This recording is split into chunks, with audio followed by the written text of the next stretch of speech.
जैसे social anxiety disorder की हम बात करते हैं तो इसको हम सोशल फोबिया भी बोलते हैं। सोशल एंजाइटी डिसऑर्डर जैसे नाम से हमें पता चलता है कि हमें एंजाइटी शुरू होती है किसी भी सोशल सेटअप में, किसी भी ऐसी पब्लिक प्लेस में जहाँ पे लोगों के सामने हमने जाना होता है। एक होता है सिंपल शाइनेस कि हम थोड़ा हेजिटेंट फील करते हैं, हम थोड़ा डिस्कम्फर्ट फील करते हैं ऐसी जगहों पे जाने से, ठीक है।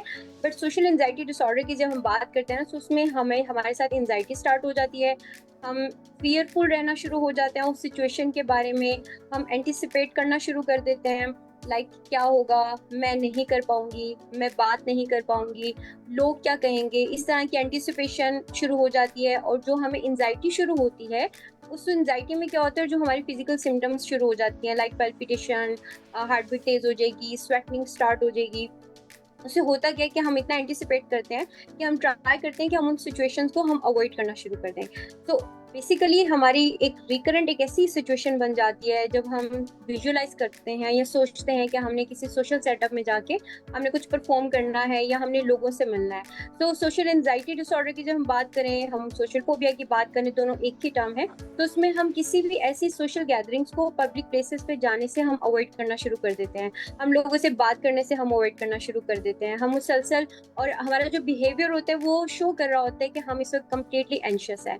समटाइम इसकी सिवियरिटी की बात करें तो लोगों को पैनिक अटैक भी स्टार्ट हो जाते हैं किसी भी सोशल सेटअप में जाके। तो जब वो ऐसे सेटअप में जाते हैं, पैनिक करना शुरू करते हैं, तो वो ट्राई करते हैं, क्योंकि हर इंसान का जो मेन फंक्शन है, पर्पस है, वो सर्वाइवल का है। तो जब हम सर्वाइवल के लिए क्या करते हैं, हम कोशिश करते हैं कि हम उस सेटअप में जाए ना, हम उसको अवॉइड करना शुरू कर देते हैं। लाइक स्कूल, कॉलेज, यूनिवर्सिटी में कोई इवेंट है, हम अवॉइड करेंगे। शादी ब्याह का फंक्शन है, हम अवॉइड करेंगे। कहीं पे कोई रिलेटिव्स की गैदरिंग है, हम अवॉइड करेंगे। कहीं फ्रेंड्स का कोई गेट टुगेदर है, हम अवॉइड करेंगे। सिर्फ इस एंजाइटी की वजह से, क्योंकि हम लोगों को फेस नहीं कर पाते। और उसमें मुसलसल जो हमारी सिचुएशन होती है वो एंशियस होती है, फेयरफुल होती है। और जब ये सब दोनों चीज़ें लिंक करती हैं तो वो फिर हमें सोशली मजीद इतना ज़्यादा एंशियस कर देती है कि हम फिर सही से परफॉर्म नहीं कर पाते किसी भी सेटअप में। अब अगर हम इसकी रीजंस की बात करें, तो रीजन में बेसिकली इसके मल्टीपल रीजन हो सकते हैं। हम ये नहीं कह सकते कि कोई एक इसकी स्पेसिफिक रीजन है जिसकी वजह से एंजाइटी हमें स्टार्ट हो सकती है, सोशल फोबिया हमें स्टार्ट हो सकता है। हम अगर बायोलॉजिकल बात करें तो बायोलॉजिकल में बेसिकली हमारे साथ क्या होता है कि हमारे कुछ ब्रेन न्यूरोट्रांसमीटर्स होते हैं जिसके इम्बैलेंसेस की वजह से, जिसमें मेनली हम देखते हैं सेरोटोनिन होता है, डोपामिन होता है और ग्लूटामेट होता है, जिसके इम्बैलेंसेस की वजह से हमें मूड स्विंग्स, ये सब चीज़ें हमारी आनी शुरू हो जाती हैं।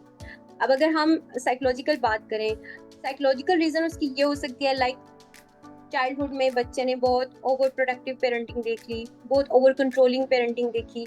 अब उस रीजन की वजह से बच्चे का जो अटैचमेंट स्टाइल था वो इनसिक्योर डेवलप हुआ।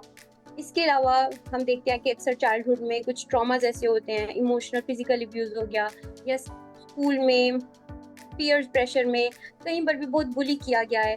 कुछ नेगेटिव एक्सपीरियंसेस लाइफ के ऐसे हुए हैं जिनकी वजह से भी ये प्रॉब्लम स्टार्ट हो जाती है।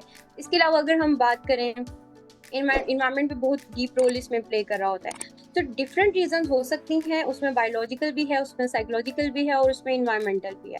तो ये डिपेंड करता है पर्सन की हिस्ट्री पे, किस तरह से वो उनका पूरा एक प्रॉब्लम जो है वो स्टार्ट हुआ है। बट अगर हम एंजाइटी की बात करें तो उसमें सोशल एंजाइटी वाकई में एक ऐसा डिसऑर्डर है जो अगर किसी भी पर्सन के साथ ये सिम्टम्स हों तो वो अपनी डेली फंक्शनिंग को नॉर्मली वो स्टार्ट ही नहीं कर पाते।